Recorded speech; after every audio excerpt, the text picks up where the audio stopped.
부활주의를 맞이하고 수요밤 예배로 하나님께 영광을 올려드립니다. 우리 성도님들 이 시간 함께 말씀의 은혜를 잘 나누고 이 부활에 대해서 특별히 함께 더 은혜를 받는 충만해지는 그런 시간이 되기를 원합니다. 준비하려고 준비한 건 아니었습니다. 하다 보니 부활주일에 그 주간에 부활에 관해서 또 설교를 하게 되는데 오시면서 그런 걸 봤습니까? 혹시 좀 만개해져 있는 꽃들? 피어져 있는 어떤 예쁜 꽃들. 저도 이제 버스를 타고 오면서 이제 많은 꽃들을 봤는데 왜 제가 이 얘기를 하냐면은 오늘 우리가 살펴보게 될 이 예수 그리스도께서 몸으로 부활하셨다라고 하는 이 사실이 저는 이렇게 비유할 수 있을 것 같습니다. 부활에 관하여 부활 교리 중에서 꽃 중에 꽃이다. 정말 이 부활은 예수 그리스도의 부활은 바로 이 몸의 부활. 이것이야말로 우리 그리스도인들에게 참 소망이고 정말 기대할 수 있는 그런 아름다운 꽃과 같은 역할을 하는 거죠. 바로 이 예수 그리스도께서 몸으로 부활하셨기 때문에 우리에게 소망이 있는 거고 우리가 이 세상을 살아가며 그리스도인으로 살아갈 용기와 담력을 얻게 되는 것입니다. 오늘 이 시간 함께 이 누가복음의 말씀을 통해 예수 그리스도의 부활에 관하여 좀 살펴보도록 하겠습니다. 우리가 계속해서 살펴봤던 이 부활에 관한 내용들은 이런 것이죠.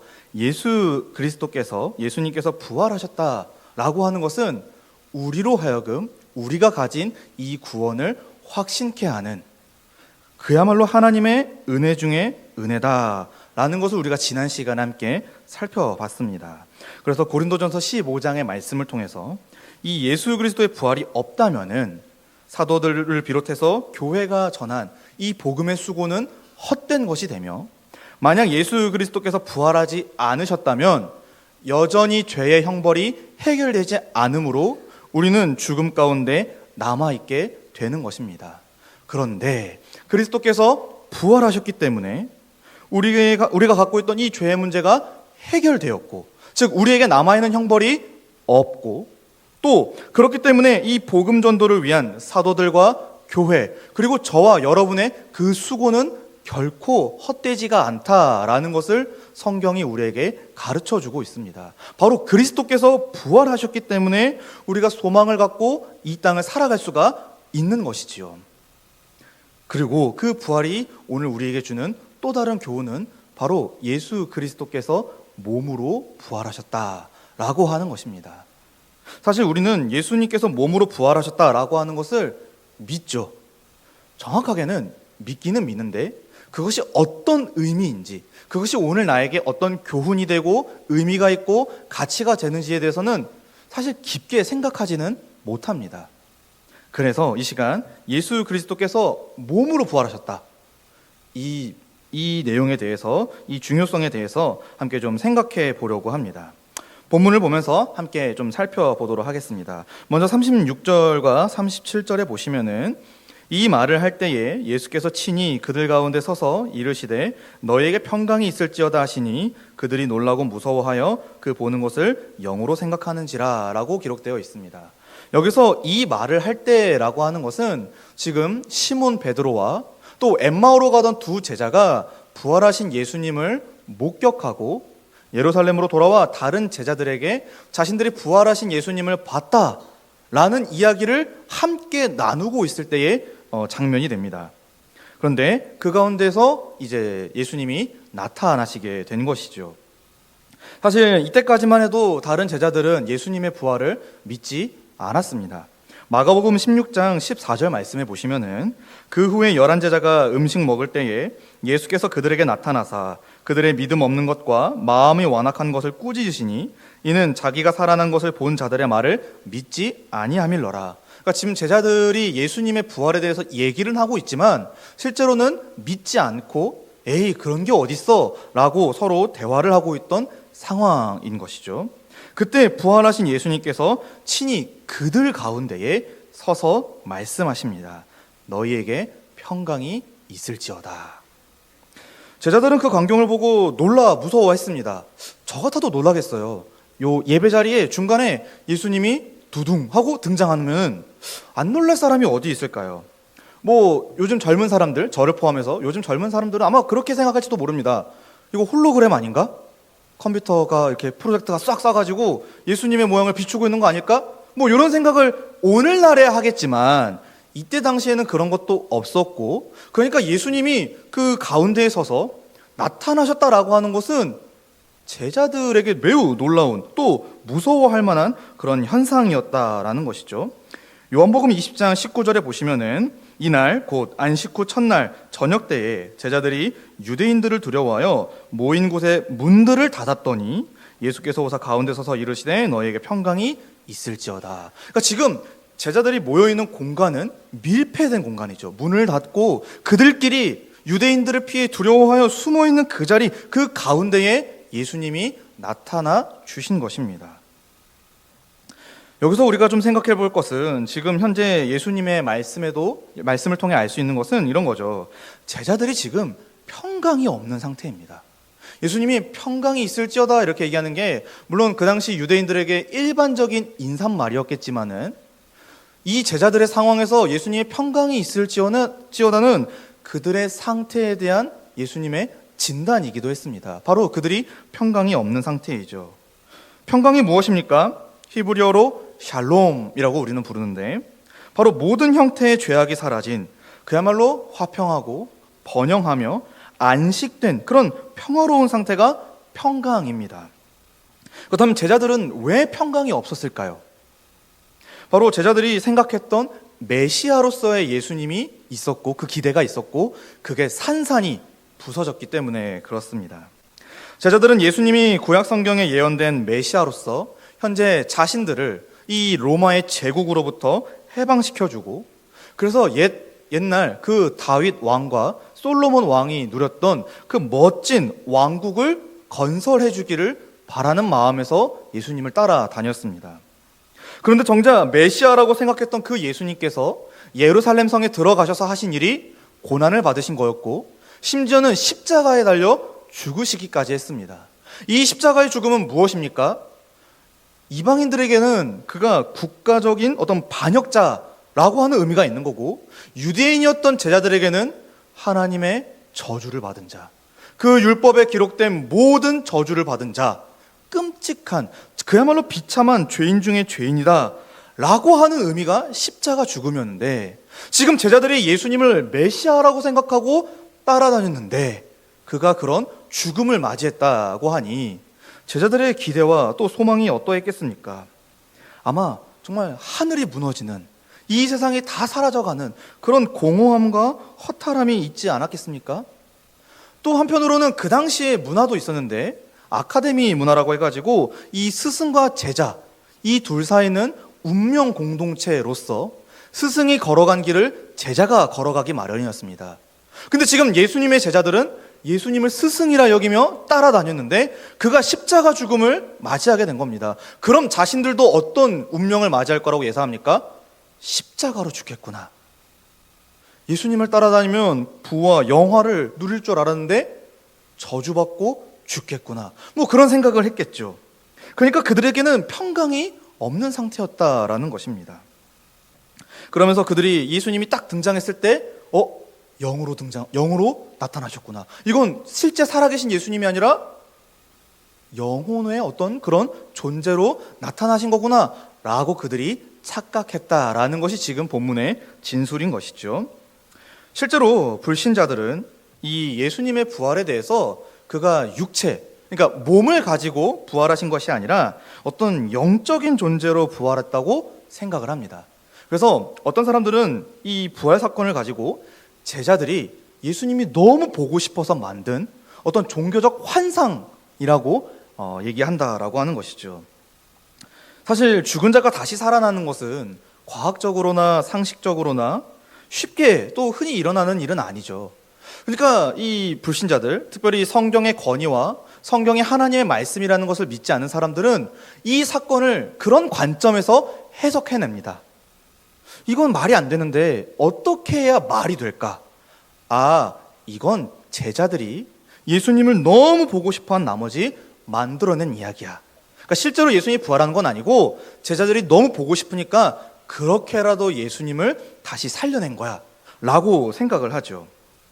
그런데 성경은 적어도 이 누가복음은 우리가 읽었던 이 본문만큼은 역사 속에서 이루어진 실제 사건을 기록한 진리의 책입니다. 우린 이 사실부터 동의해야 하겠죠. 누가복음 1장 1절부터 4절 말씀해 보시면은 우리 중에 이루어진 사실에 대하여 처음부터 목격자와 말씀에 일꾼된 자들이 전하여 준 그대로 내력을 저술하라고 붓을 든 사람이 많은지라. 그 모든 일을 근원부터 자세히 미루어 살핀 나도 데오빌로 각하에게 차례대로 써 보내는 것이 좋은 줄 알았노니 이는 각하가 알고 있는 바를 더 확실하게 하려 함이로다 라고 하면서 이 누가복음의 저자인 누가는 자신이 참된 진실을 적었음을, 실제 사건을 적었음을 알려주고 있습니다. 사랑하는 성도 여러분, 복음이라고 하는 것은, 또 성경에 기록된 이 많은 진리들은요, 단지 사람들을 기분 좋게 하기 위해서 만들어진 것도 아니고 우리 종교, 우리 기독교라고 하는 종교를 뭔가 하나 되게 하기 위해서 의도적으로 만들어낸 이야기도 전혀 아닙니다. 오히려 이건 진짜 이 역사 가운데서 벌어진 실제 사건이고, 그래서 인간에게 평강을 주는 그야말로 은혜의 진리가 바로 성경 말씀이죠. 예수 그리스도께서 우리에게 평강이 있을지어다 라고 오늘도 이 성경을 통해, 이 기록을 통해 우리에게 말씀하고 계신 것입니다. 물론 우리는 이걸 쉽게 이해하거나 받아들일 수 없을지도 모릅니다. 그때 성령께서 우리 각 사람을 도우셔서 이 성경의 진리라는 것을, 이 성경의 사실이라는 것을 믿도록 도와주시죠. 그러므로 우리에게 필요한 자세가 있냐라고 했을 때에는 바로 이 소식, 이 복음의 기쁜 소식, 이 성경의 진리를 순수하게 받아들이는 것. 이게 진짜 사실이다. 이게 진짜 현실이고 이것이 우리를 구원케 하는, 우리를 평강에 이르게 하는 진리다 라는 마음으로 받아들일 수 있어야 하는 것입니다. 바로 예수 그리스도의 부활도 그런 관점에서 접근해 나가는 것이죠. 한편으로는 이 예수 그리스도의 부활, 이 복음이 정말 우리에게 평강의 소식이라는 사실도 좀 생각해 봤으면 좋겠습니다. 제자들은 분명히 예수님을 따라다니면서 기대를 했죠. 예수님께서 우리에게 큰 복을 주실 거야. 우리를 정말 크게 해주실 거야. 근데 그들의 기대는 어땠습니까? 단 한순간에 무너졌죠. 예수님께서 십자가에 달려 죽으신 일로써 그들이 기대했던 바가 다 마치 실패자가 된 것처럼 돌아간 것을 우리는 보게 됩니다. 우리도 그렇지 않습니까? 우리도 예수님을 믿으며 살아가지만은 실제로 우리가 살아가는 이 현실은 우리를 절대로 편하게 냅두지 않습니다. 어떻게든지 우리를 압박하고요, 우리로 하여금 이 예수 그리스도에 대한 믿음으로부터 멀어지게 만드는 것이 우리가 살아가는 이 현실의 상태인 것이죠. 그러다 보니까 우리도 제자들처럼 쉽게 낙심할지도 모릅니다. 이게 뭐야? 예수님을 믿었더니 복은커녕 더 힘든데? 이게 뭐야? 예수님을 믿었더니 오히려 고난받는데? 그때 예수님께서 우리에게 말씀하십니다. 평강이 너희에게 있을지어다. 사랑하는 성도 여러분, 이 복음이 우리 예수 그리스도를 믿고 따라가는, 그 십자가의 길을 걸어가는 우리에게 평강을 줍니다. 이 사실을 믿으시기 바랍니다. 정말 복음이 우리에게 평강을 줍니다. 그리스도의 부활이 우리에게 평강을 줍니다. 이 믿음이 없이는 결코 우리가 신앙생활을 하기가 쉽지 않겠죠. 본문도 보도록 하겠습니다. 38절과 39절의 말씀을 보도록 하죠. 예수께서 이르시되 어찌하여 두려워하며 어찌하여 마음에 의심이 일어나느냐. 내 손과 발을 보고 나인 줄 알라. 또 나를 만져보라. 영은 살과 뼈가 없으되 너희는 보는 바와 같이 나는 있느니라 라고 하며 제자들에게 말씀하십니다. 예수님께서는 제자들이 두려워하는 것, 그리고 마음으로 의심하는 것을 지금 지적하고 계십니다. 그러니까 이 제자들이 예수님, 부활하신 예수님을 보고 순수하게 받아들인 것이 아니라 이게 무슨 일이지? 라고 두려워하며 그 마음에 의심이 생겼다라고 하는 것입니다. 그때 예수님께서는 손과 발을 보여주시고 만져보게 하심으로써 내가 영혼이 아니라 살과 뼈가 있는 몸으로 부활했다라는 것을 제자들에게 친히 알려주십니다. 누가복음의 기록과는 달리 이 요한복음에서는 이 예수님의 부활하신 몸을, 그러니까 손과 그 옆구리를 만져본 인물이 등장하죠. 바로 도마입니다. 그래서 누가복음에서 제자들이 만졌는지 안 만졌는지는 등장하진 않지만 아마도 제자들이 확실하게 그 몸을 보고 만져보고 확신했을 것이다 라고는 좀 충분히 추측해 볼 수 있을 것 같습니다. 어쨌거나 지금 이 38절과 39절에서 누가가 우리에게 주는 한 가지 중요한 교훈이 있다면 그건 바로 예수님이 몸으로 부활했다라고 하는 겁니다. 살과 뼈를 갖고 있는 지금 우리가 입고 있는 이 몸, 이와 같은 몸을 입고 부활했다라는 것을 강조하고 있죠. 사실 예수님이 몸으로 부활했다라고 하는 이 사실은 기독교회가, 그러니까 우리 개신교가 2000년 동안 갖고 왔던 복음의 진리입니다. 사실 우리는 이렇게 얘기하면 잘 와닿지가 않죠. 그게 왜 중요한 문제일까? 그러니까 예수님이 부활했다고 끝나면 되는데 굳이 뭘 그렇게 몸으로 부활했다라고 하는 걸 강조하지? 이유가 있습니다. 예수님께서 몸으로 부활하셨다라고 하는 것은 엄청난 의미를 담고 있기 때문에 교회는 이걸 2000년 동안 지켜왔고, 그래서 우리 사도신경에도 예수님께서 장사 지낸 바 사흘 만에 다시 살아나셨다. 또 사도신경 맨 끝은 뭐가 있죠? 몸의 부활이 기록되어 있죠. 그러니까 몸의 부활에 대해서 교회가 굉장히 깊게 생각해 왔다라는 것을 먼저 생각해 볼 필요가 있습니다. 그렇다면 왜 이 몸의 부활, 이 육체의 부활이 중요할까요? 결론부터 말하면은 몸이 부활했다라는 것은 죄의 문제가 해결되었다라는 것을 보여주는 가시적 어떤 역할을 하기 때문에 그렇습니다. 이걸 천천히 좀 설명해 보도록 하겠습니다. 사랑하는 성도 여러분, 우리 몸은 죽지요. 정확하게는 우리 몸은 죽음을 경험합니다. 그럼 이 몸의 죽음은 왜 생겨났을까요? 언제부터 우리 몸은 죽기 시작했을까요? 바로 우리는 다시 창세기로 거슬러 올라가 창세기 3장에 아담이 범죄한 그 장면을 들여다보게 됩니다. 바로 아담이 죄를 범한 그 순간부터 온 인류가 그 몸으로 죽기 시작합니다. 하나님은요, 사람을 지으실 때 땅의 흙을 취하셨고 그 코에 생기를 불어넣어 생명, 살아있는 존재로 만들어 주셨습니다. 이처럼 성경에서 말하는 우리 인간은요, 어떤 존재냐, 어떤 사람이냐면은 영혼과 육체를 가진 사람입니다. 영혼과 육체가 있는, 어려운 말로는 영육통일체라고도 부르는데, 어쨌거나 우리는 영혼과 육체로 구성된 그런 존재입니다. 그래서 하나님은 우리 인간이 이 영혼과 육체를 가지고 하나님이 만드신 피조세계를 누리기를 원하셨습니다. 그러니까 어떤 의도냐면은 우리의 영혼도 만족스럽고 우리의 육체도 만족스러운 그런 창조를 하나님이 만들어내신 것이지요. 이때 하나님께서는 사람에게 딱 한 가지 법칙을 제시하십니다. 바로 먹으면 반드시 죽는다. 창세기 2장 17절의 말씀이죠. 그런데 어떤 문제가 발생합니까? 바로 하나님께서 그 금지하셨던 명령을 아담이 이행하고 말죠.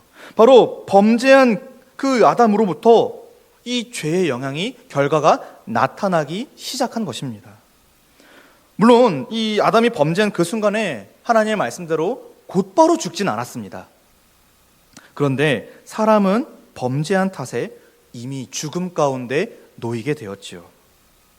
바로 이 인간의 영혼이 죄에 오염되었고 그 결과 몸으로써 죄악을 행하며 그 죄의 결과를 온전히 몸으로 감당해야 하는 비참한 현실이 벌어지게 된 겁니다. 하나님께서 그를 저주하신 내용과 그가 이후로 살게 된 그 모든 경위를 생각해 볼 때 우리의 영혼이 죄악 가운데 타락했을 뿐만이 아니라 이 몸이 그 타락의 결과를 온전히 받게 되었다라는 것을 창세기 3장에서 우리는 살펴볼 수가 있는 것이지요. 여기서 우리는 중요한 사실을 알 수가 있습니다. 바로 영적인 죽음은 육적인 죽음이라고 하는 것입니다. 우리의 영혼의 타락은 곧 육체의 죽음으로 연결되는 것입니다. 창세기 3장 19절 말씀에 내가 흙으로 돌아갈 때까지 얼굴에 땀을 흘려야 먹을 것을 먹으리니 내가 그것에서 취함을 입었음이라 너는 흙이니 흙으로 돌아갈 것이니라 하시니라. 그러니까 이 죄가 들어온 순간부터, 우리가 하나님 앞에서 죄를 범한 그 순간부터 우리 육체는 죽기 시작했다라고 하는 것입니다. 우리 인류의 조상이었던 대표였던 아담이 죄를 범한 그 순간부터 모든 사람이, 아담 뒤에 태어난 모든 사람들이 이 죄의 결과로부터 자유롭지 못한, 그래서 우리는 육체로서 죽음을 맞이할 수밖에 없는 그런 비참한 운명에 놓였다라는 것이 성경이 보여주는 우리의 현실입니다.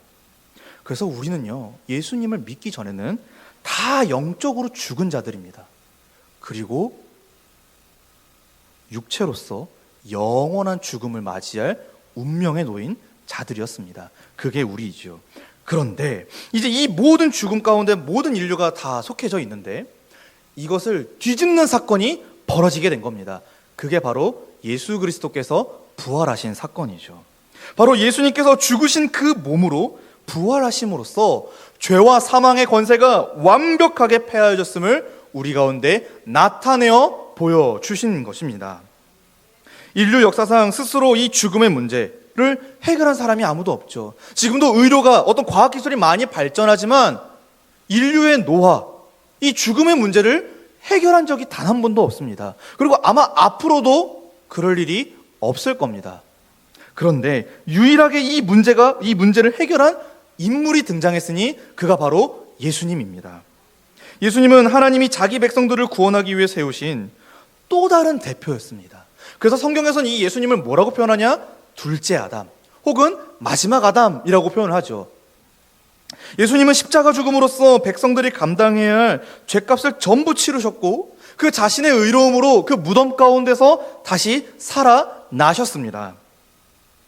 바로 예수님의 죽음으로써 우리 인류가 감당했어야 할 그 모든 죄의 값이 지불되었고 치러졌고 이제 예수님은 자신의 의로움으로써 다시 살아나신 것이지요. 이렇게 예수님의 부활은 온 인류가 짊어진 그 죄의 문제가 해결되었음을 우리에게 보여주는 하나님의 놀라운 은혜의 사건이었다라고 하는 것입니다. 그런데 여기서 예수님은 영혼으로 살아나신 것이 아니라 육체로 살아나셨습니다. 그저 그의 영혼이 살아난 게 아니라 그가 우리와 똑같이 영혼과 육체로 구성된 그 전 인격적인 존재로 무덤에서 살아나셨다라고 하는 것입니다. 그래야 그와 똑같이 영혼과 몸으로 구성된 우리 사람이 살아날 수 있기 때문인 것이지요. 예수님이 대표로서 아담이 대표였을 때 그가 죄를 범죄한 것 때문에 우리 온 인류가 이 육체와 영혼의 죽음을 맞이했던 것처럼 또 다른 대표이신 예수 그리스도께서 그 영혼과 육체로 살아나심으로써 그에게 속한 모든 자들 역시도 육체와 영혼이 살아나는 은혜를 맛보는 놀라운 역사를 우리 가운데 펼쳐 보이신 것입니다. 그래서 예수님께서 몸으로 부활하셨다라고 하는 것은 죄의 문제가 해결되었으므로 그에게 속한 자들은 더 이상 몸의 죽음, 영원한 죽음을 겪지 않아도 된다라고 하는 그 영광을 우리에게 보여주시는 것입니다. 그래서 예수님이 몸으로 부활하셨다라고 하는 사실이 너무 중요해지는 것이죠. 문제는 이 은혜가 그리고 이 부활의 영광을 누릴 수 있는 사람은 예수님을 믿는 사람뿐이라는 것입니다. 하나님은요, 예수 그리스도, 이 부활하신 예수 그리스도를 믿는 자만이 예수님의 죽음과 부활에 동참하도록 은혜를 베풀어 주십니다. 중요한 건 믿음입니다. 믿음으로 그의 죽음과 부활이 나의 죽음이고 나의 부활이 되는 것이지요. 예수님을 믿는 사람은 성령을 통해 예수 그리스도와 연합하게 됩니다. 그분이 죄에 대해 죽으신 것이 곧 나의 죽음이 되는 거고 그분이 하나님께 대해 살아나신 것이 곧 내가 하나님께 살아나는 그 놀라운 사건으로 하나님이 만들어 주신다라고 하는 것이죠. 그렇기 때문에 우리 역시도 어떻게 됩니까? 예수님과 함께 몸으로 부활하게 될 겁니다. 그래서 몸의 부활이 매우 중요한 문제가 되는 것입니다. 믿는 자는 죽으시고 부활하신 예수님이 가지셨던 이 부활의 은혜와 영광을 함께 누리는 것입니다. 믿는 자는 그리스도 안에서 죄사함과 의롭다 하심을 얻게 될 것입니다. 믿는 자는 그리스도 안에서 죄와 사망의 권세와 지배를 이겨내게 되는 것이고요. 믿는 자는 그리스도 안에서 이제 하나님의 모든 뜻에 기꺼이 순종할 수 있는 자로 새롭게 만들어지게 되는 것입니다. 또 믿는 자는 그리스도 안에서 어떤 은혜를 받습니까? 영혼의 구원을 확인받고 그 몸의 육체의 구원의 완성을 보증받게 되는 것입니다. 몸으로 부활하신 그리스도를 보니 저게 나의 부활이구나. 그리스도께서 일어나신 그 생명을 보니 내가 취할 생명이구나를 우리가 보게 되는 것입니다. 그러니 예수님이 몸으로 부활하지 않으셨다면 우린 이 어떤 것도 확신할 수가 없겠지요. 그래서 몸으로 부활하신 것이 매우 중요한 문제가 되는 것입니다. 사랑하는 성도 여러분, 예수님은 몸을 갖고 태어나셨고 그 몸으로 고난을 받으셨고 그 몸으로 죽으셨고 그 몸으로 부활하셨습니다. 그리고 그 몸으로 반드시 다시 오실 것입니다. 이처럼 예수님의 사역은 몸으로 시작하여 몸으로 마치는 구조를 보여주는데, 몸을 지닌 우리 때문에 그렇습니다. 우리가 그런 똑같은 은혜와 영광을 누리기를 원하셨던 것이죠. 우리가 다시 한번 하나님이 창조 때 의도하셨던 그 놀라운 계획, 영혼과 몸으로 전인격적으로 안식을 누리게 하기 위해 예수님이 친히 몸을 입고 이 땅에 오셔서 모든 사역을 다 감당하셨습니다. 몸을 살리기 위해 몸이 내어지셨습니다. 그러니 예수님이 몸으로 부활하셨다는 이 사실을 절대로 놓쳐서는 안 되겠죠. 가볍게 생각해서도 안 되고 그것이 진짜 나를 위한 사건이라는 것을 확신해야 되겠습니다. 마지막으로 40절부터 43절까지를 또 보시면은, 이 말씀을 하시고 손과 발을 보이시나 그들이 너무 기쁨으로 아직도 믿지 못하고 놀랍게 여길 때에 이르시되 여기 무슨 먹을 것이 있느냐 하시니 이에 구운 생선 한 토막을 드리니 받으사 그 앞에서 잡수시더라. 예수님께서 제자들 앞에 너무 놀라 믿지 못하는 제자들에게 증거를 보여주십니다. 자신이 몸으로 부활했다라고 하는 증거를 보여주시는데, 여기 구운 생선 한 토막을 그들 앞에서 잡수십니다. 몰래 드셔도 될 텐데, 배고프시면은. 그러니까 그런 게 아니라 지금 예수님이 배가 고파서 먹는 게 아니라 제자들에게 뭔가 보여주기 위해서 먹고 있는 겁니다. 바로 내가 몸으로 부활했다. 여기서 우리가 알 수 있는 것은 예수님이 지금 어떤 몸으로 부활했냐? 바로 감각할 수 있고 경험할 수 있는, 그러니까 우리랑 똑같은 몸으로 부활했다라고 하는 것을 좀 알 수가 있죠. 제자들 앞에서 구운 생선 한 토막을 드신 것은 배가 고파서가 아니라 너희랑 똑같은 몸이다, 하나님이 지으신 그 몸이다 라는 것을 보여주기 위한 목적에서 이걸 드신 겁니다. 부활하신 예수님의 몸은 우리가 입고 있는 몸과 마찬가지로 만질 수 있고요, 또 먹을 수 있는 그런 몸, 실제 몸이라는 것을 제자들에게 보여주고 계신 것입니다. 왜냐하면 실제 몸이어야 하나님이 만드신 이 피조 세계를 감각하고 경험하는 등 하나님의 창조 의도대로 우리가 살아갈 수 있기 때문입니다. 그래서 몸으로 부활했다라고 하는 것을 제자들에게 보여주고 계신 것이지요. 그런데 이 몸은 우리랑 똑같은 몸은 또 아닙니다. 무슨 얘기냐? 신약 성경 전체를 통해서 예수님의 몸이 어떤 몸이냐를 좀 생각해 본다면은 부활하기 이전과 이후가 완전히 차원이 다른 그런 몸입니다. 먼저 예수님의 이 부활하신 몸은 실제 몸이지만 이전과는 차원이 다른 몸입니다. 고린도전서 15장 42절부터 44절에 보시면은 죽은 자의 부활도 그와 같으니 썩을 것으로 심고 썩지 아니할 것으로 다시 살아나며, 육된 것으로 심고 영광스러운 것으로 다시 살아나며, 약한 것으로 심고 강한 것으로 다시 살아나며, 육의 몸으로 심고 신령한 몸으로 다시 살아나나니 육의 몸이 있은직도 영의 몸도 있느니라. 그러니까 예수님의 부활에 대해서 설명하는 건데, 사도 바울이 이 부활하신 예수님의 몸은 어떤 몸이냐? 썩지 않고 영원할 몸입니다. 두 번째로 이 예수님의 몸은 어떤 몸입니까? 영광스럽고 강하며 신령한 몸입니다. 정리하자면은 이 몸은 영원토록 하나님이 주실 복과 안식을 누리기에 가장 최적화된, 또 그 몸으로 더 이상 죄를 짓지 않고 죄의 유혹에 넘어지지 않고 강하게 하나님의 뜻에 순종할 수 있는 완벽한 몸을 예수님께서 입고 제자들에게 보여주신 것이지요.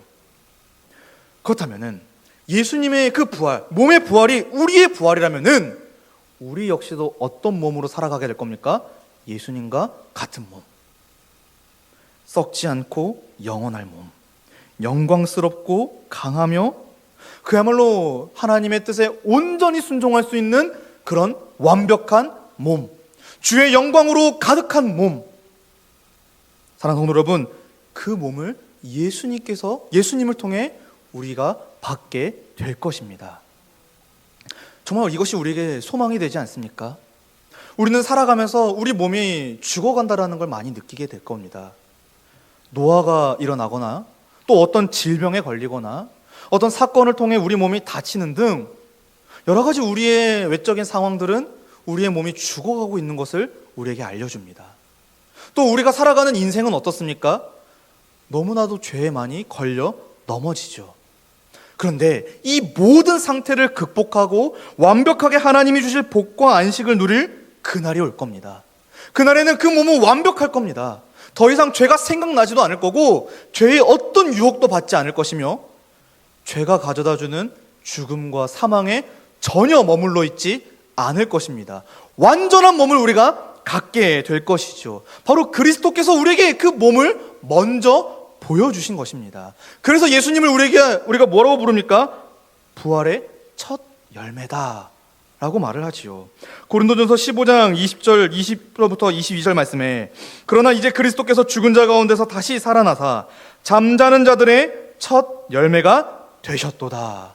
바로 그리스도께서 그 몸으로 부활하신 것을 보니 우리도 저 몸으로 살아가겠구나. 우리도 저 몸으로 영원한 복과 안식을 누리며 살겠구나. 무엇보다도 우리도 저 몸으로 이제 하나님의 뜻에 온전히 순종하며 하나님과 기쁨의 교제를 누리겠구나. 소망하며 살아갈 수가 있게 되는 것입니다. 사랑하는 성도 여러분, 제자들은 이 구운 생선 한 토막을 잡수시는 예수님의 모습을 보고 확신했습니다. 몸으로 부활하셨구나. 그렇다면 오늘 우리는 무엇을 보고 그 부활을 확신할 수 있습니까? 오늘날에는 예수님이 우리 앞에서 생선을 잡수시지 않죠. 그럼 우리는 무엇으로 그 몸의 부활을 믿을 수 있습니까? 첫 번째로 그 몸의 부활이 기록된 성경을 보면 믿을 수 있습니다. 성경에 기록된 이 진리들이 우리로 하여금 믿어지게끔 성령의 도움을 받아 그렇게 우리를 이끌어 가게 되는 것이죠. 두 번째로 그 그리스도의 부활을 믿고 살아가는, 그래서 변화된 제자들의 몸의 행실을 보고 우리가 믿을 수 있습니다. 예수님이 그 몸으로 자신의 부활을 알려 믿게 도와주신 것처럼 이제 예수님을 믿어 그 부활에 동참한 자들이 새롭게 살아가는 그 몸의 행실을 통해 정말 예수님의 부활에 생명이 있구나를 우리 가운데 보여 알려주게 되는 것입니다. 그래서 우리 예수 그리스도의 죽음과 부활을 믿는 자들이 어떻게 살아가는가도 대단히 중요한 문제가 되는 것입니다. 정말 그리스도의 부활을 믿는 자들이 더 이상 이전과 같이 살 수가 없는 것이지요. 그리스도의 죽음과 부활로서 죄의 모든 권세가 깨어졌고 그것을 우리가 받아 누리고 있는데 어찌 오늘날 이 몸을 그런 죄 가운데 거하며 살겠습니까? 변화된 모습을 통해 오늘날에도 이 유력한 전도가 이루어진다라는 사실을 우리는 또 생각해 볼 수가 있게 되는 것입니다. 말씀을 맺도록 하겠습니다. 사랑하는 성도 여러분, 예수님은 영혼이 아니라 살과 뼈를 가지신 진짜 몸으로 부활하셨습니다. 예수님의 죽음 이후 낙심하던 제자들 앞에 예수님이 나타나셨죠. 그리고 자신이 부활한 몸으로 부활했다라는 것을 많이 보여주셨습니다. 그래서 이 사실 자체가 낙심하고 있던 제자들을 평강으로 인도하는 복음이 되었죠. 마찬가지입니다. 오늘도 예수님이 몸으로 부활했다라고 하는 사실은 우리를 평강으로 인도하는 복음 그 자체입니다. 비록 예수 그리스도를 믿으며 살아가는 우리는 이 몸으로 이 세상 가운데 수많은 고난과 어려움을 겪겠지만 그리스도로 말미암아 우리 역시 그리스도와 함께 영광스러운 몸을 입고 하나님이 계획하신 영원한 복과 안식을 누리며 살아가게 될 것입니다. 여기서 우리는 평강을 받게 되는 것이지요. 그렇다면 이 평강을 믿는 자들, 이 평강을 누리는 자들은 어떤 삶을 살겠습니까? 바로 그 몸을 죽게 죽도록 충성하며 사용하겠지요. 우리의 몸은 날로 쇠하고 또 연약해지겠지만 그 하나님께서 준비하신 그 영원한 몸을 생각하며 이 땅을 살아가는 동안 이 한 몸 바쳐 주를 위해 살 수가 있게 되는 것입니다. 비록 이 땅에서 실패할 수 있습니다. 비록 이 땅에서 완전히 순종하는 것이 어려울 수 있겠으나 최선을 다해 주의 뜻에 순종하며 살아가는 것입니다. 그러다 보면 우리는 고난을 당할 수 있습니다. 그러다 보면 우리는 이 몸으로 어려움을 당할 수도 있지요. 그러나 걱정하지 마십시오. 그 몸을 하나님께서 보상해 주실 것입니다. 더 영광스러운 몸, 더 화려한 몸, 더 찬란한 몸, 더 건강한 몸, 더 완벽한 몸으로 하나님이 우리를 그렇게 불쌍히 여겨 주실 것입니다. 그럼 성도 여러분, 이 한 몸 주를 위해 살아볼 법하지 않겠습니까?